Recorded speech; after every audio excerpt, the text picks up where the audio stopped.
È un teatro itinerante metropolitano, quello che a Carnevale arriva a Mestre. Nell'insolita cornice della biblioteca cittadina, una villa finalmente è ritornata ad essere centro di cultura. La messa in scena di Women in Love, monologhi shakespeariani riveduti nella regia di Giuseppe Emiliani, rappresenta un palcoscenico che respira, vive, coinvolge, partecipa ed è partecipato. Questo luogo di letture diventa improvvisamente un luogo dove il teatro vive un momento importante.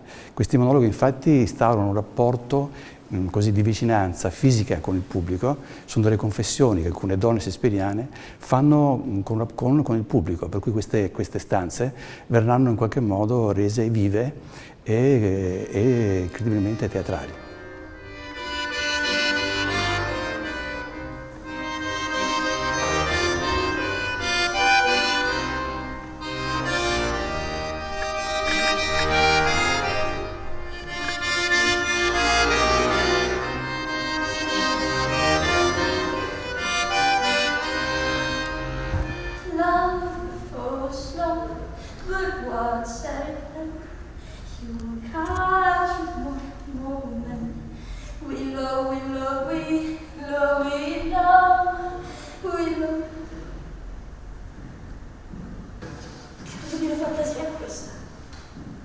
Ma tu, cosa sei tu? Vostra moglie, signore. Vostra moglie è fedele e leale. Su, giuramelo che tu sia dannata, giurami che sei onesta. Signore, ma quale peccato ha commesso senza saperlo? Cosa hai commesso? Cosa hai commesso? Giulia Briata interpreta Desdemona di Otello e Titania del Sogno di una notte di mezz'estate, tragico e comico.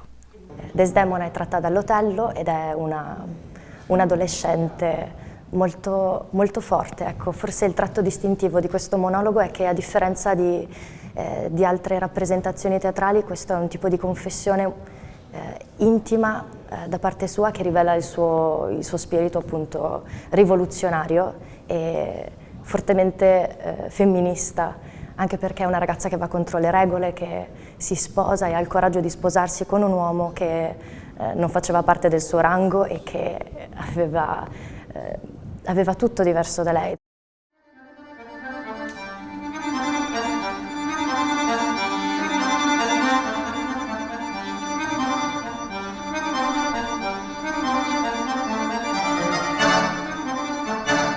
Sono la splendida, regale, abbagliante Titania, regina delle fate.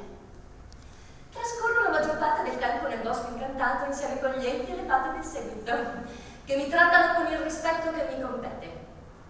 Sì, sono proprio io quella. Con tutto ciò, eccomi qui, in questo grezzo mondo di mortali. Lei è una vamp e cerca in tutti i modi di sedurre Shakespeare, perché vuole avere un ruolo di prima donna, di prima attrice all'interno dell'opera.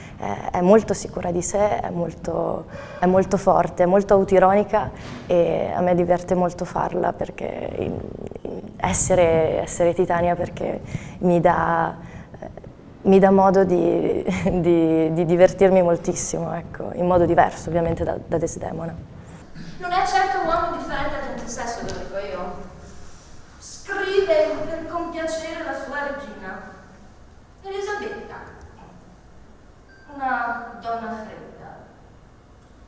Io sarei per lui una regina di gran lunga migliore, senza aver sempre attorno quell'aria di gelo virginale. Io sarei una femmina, solo una femmina piena di fuoco dentro. Sono piena di vita, sapete, e di allegria. Spassi, nient'altro che spassi e divertimenti tutto il giorno nel bosco incantato, e ogni tanto faccio una capatina qui tra voi mortali.